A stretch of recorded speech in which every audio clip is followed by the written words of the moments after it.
Welcome to the Hope After Child Loss podcast, where we endeavor to offer stories of hope to grieving parents and siblings so that they might rediscover life filled with meaning, purpose, and hope. We invite you to come and join us.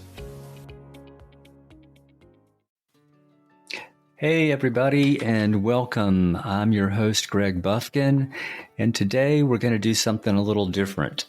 I'd like to invite you now to listen in as I share some of my own personal grief journey. Everything changed on October the 25th of 2015 with one phone call. Time stopped, and that autumn date would forever divide time into before and after. As the shock set in, we found ourselves in a state of what felt like suspended animation, almost like we were looking in at ourselves from the outside. A sensation of paralysis seemed to be taking over, leaving us feeling like we were in a free fall with nothing to stop or catch us. A parent's worst nightmare had just become our new reality, and we didn't know if we would survive it, or even if we wanted to.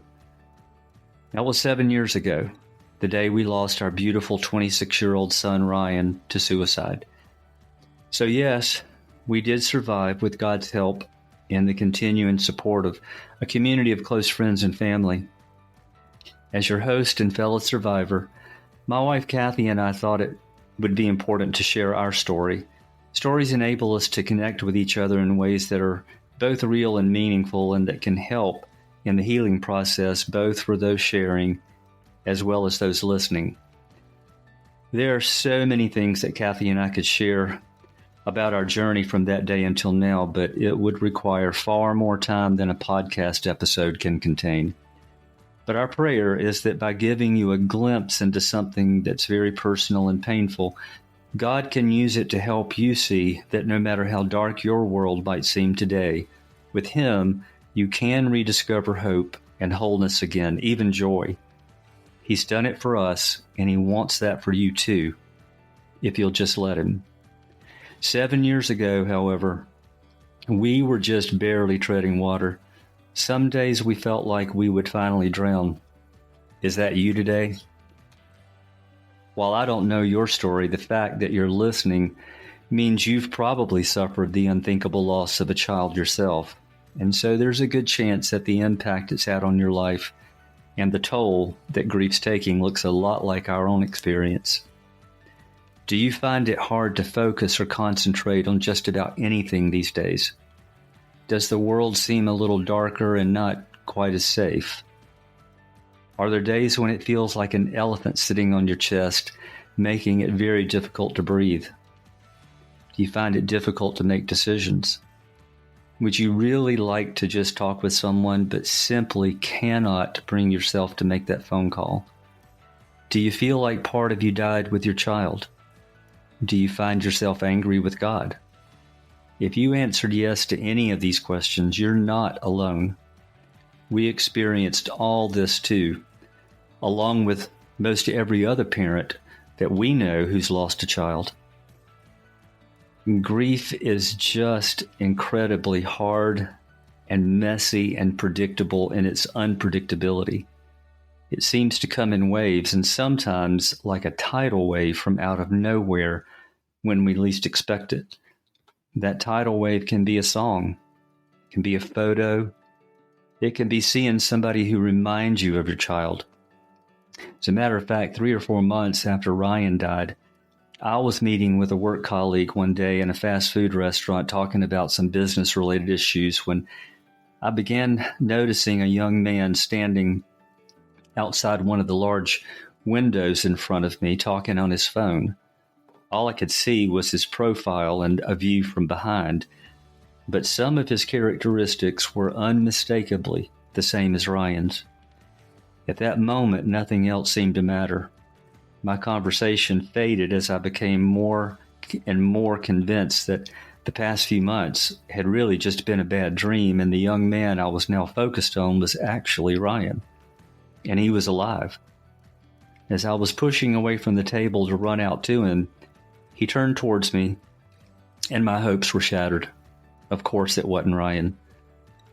That was one of those tidal waves that left me very shaken. And as with so many parents, for a few months, our thoughts and emotions remained focused on his death and our pain and so many of those unanswered questions. We knew that Ryan was in heaven because he knew Jesus as his Savior and God. Knowing that we would be reunited with him one day did bring us a level of comfort that we desperately needed. But until then, how in the world were we going to make it with such huge gaping holes in our hearts? I can't stress enough the critical role community played in our lives from the earliest hours and days after it happened. Of course, there were the meals, the flowers, the cards, the texts, the phone calls. But the community I'm referring to are the ones that we had strong life bonds with. People that we had been in community with for a long time. You know, the ones who showed up and continued with us for the long haul. The ones you could call at 3 o'clock in the morning. They cared for us by their presence, by listening to us without judgment, without advice, and without trying to fix us. And sometimes, even without words. Although we couldn't see it for a while, God was at work weaving a thread of healing through these interactions and the fellowship, lovingly and tenderly restoring our hearts and souls. Eventually, our thoughts and focus began shifting from death and loss to being able to focus more on Ryan's life and all the good memories we had made. The memories that initially brought sadness and tears began to bring smiles and thankfulness. God was even helping us remember all the things Ryan did to entertain us and make us laugh over the years. And we were beginning to laugh again as we remembered. And believe me, Ryan always found ways to make us laugh, and he still does. Suicide always adds an additional layer of pain and trauma to an already unspeakable loss. For us, there were no warning signs or red flags. Ryan was married and living about 2 hours away, so we didn't really have the ability to interact with him daily, or sometimes not even weekly, other than by phone. But instead, every couple of months or so, for a live visit. Ryan battled with depression and anxiety and was a bit OCD, but he was proactively getting the help that he needed, both through his family doctor, a psychiatrist, and a counselor. Due to a freak work accident, he was treated for the associated pain with Percocet, and like so many people, grew dependent upon it. With the help of his family doctor, he was able to find freedom from the addiction just a few months before he died. We all know that clinical depression can be a huge risk factor for suicide, but in Ryan's case, there just seemed to be a missing piece of the puzzle. Then about 3 years later, another bombshell was dropped on us when our daughter, Whitney, learned that Ryan had been molested as a child by, of all people, his paternal grandfather, completely unbeknownst to us. It was something Ryan had shared with a friend, but that he had kept hidden from us for years. Looking back, armed with this knowledge, many of his choices, decisions, and behavior as a teenager, which seemed so incredibly out of character at the time, started making sense as we learned that they were common symptoms in teenagers and young adults who were molested as children. To say we were devastated all over again would be a huge understatement.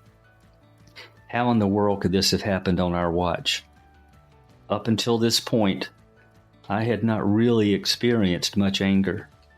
But now the anger I was experiencing was really off the charts. I was angry with God. So angry with my already deceased father that I wanted to kill him. And angry that I wasn't able to stop it. Not only was I angry, but I felt humiliated, embarrassed, and betrayed. But the anger consumed me and was quickly turning into bitterness. One morning, not long after, on the way to work, I found myself at an emotional and spiritual crossroad. And I knew that my decision would determine largely the course of my life going forward. I knew that I had to choose to forgive my father, even though every fiber of my being screamed, no way. But if I didn't, I knew that the bitterness would eat me from the inside out, and maybe eventually even destroy me, and potentially our marriage as well. I really struggled with God about this because it felt like if I chose to forgive, I would be betraying my own son. But there in the car that morning, I chose to do what Jesus tells us to do, to forgive others just like He forgives me. It wasn't just an act of the will that morning, but much more an act of faith. Did all the anger suddenly disappear and never come sneaking back? No, absolutely not. But in that moment, I did experience a peace that cannot be explained in human language, as God honored that simple act of faith and obedience. Every so often, those angry thoughts would try to sneak back in, and each time I would have to choose to forgive again. God always allows us to make our own decisions and choices, but we don't get to choose the consequences, good or bad. I'm thankful He gave me the faith and strength to forgive that day, and in many days since. After we lost Ryan, and the weeks began turning into months, and the months into years, God started giving us a desire to help other grieving parents. Although it would take some time before we were healthy enough, and before He began to provide some clarity about what it might look like. The summer after I retired in early 2020, I began writing and recording our grief journey because it became more and more evident that so few people really understood just what unspeakable trauma it is to lose a child. As a result, although they might want to help, most people don't know what to say or do when someone loses a child. Most of us are ill-equipped and unprepared to deal with it. I know we were. Some choose to ignore us, acting as though nothing's happened, even people we may have known for years. Others treat us like a project and try to fix us, or say something hurtful out of ignorance or insensitivity. We didn't want others to have to go through this alone. As God continued healing our brokenness and restoring us, a clarity of vision and purpose started taking shape. And towards the end of 2020 and early 2021, two couples, both friends, lost a daughter and son about the same age as Ryan. Months later, we all started talking about the same shared passion, and over the next several months, we began meeting and asking God to show us what He wanted to do with it. In November of 21, the six of us co-founded the Empty Chair Endeavor. Our shared purpose and passion is to prepare and equip people in supporting and caring for survivors of child loss, both parents and siblings. Secondly, our passion is to support and equip survivors in navigating their own grief journeys so that they can make healthy choices in the healing process and rediscover wholeness, hope, and purpose within their journey. We're both honored and humbled to connect with you on your personal grief journey. Our desire is that God will use something you hear on our episodes to reveal more of His love and goodness to you. If you find our stories helpful, we invite you to follow us on your favorite podcast platforms so that you'll automatically receive all future episodes. Also, if you or someone you know would be interested in sharing your story on an episode, please email us and tell us why at hope@emptychairendeavor.com. And as always, thank you for listening.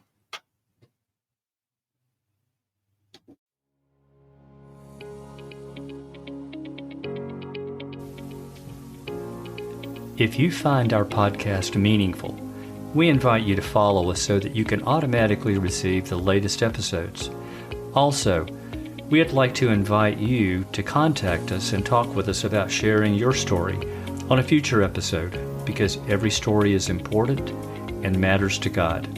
Please reach out via email at hope@emptychairendeavor.com. That's hope@emptychairendeavor.com. And as always, thank you so much for listening.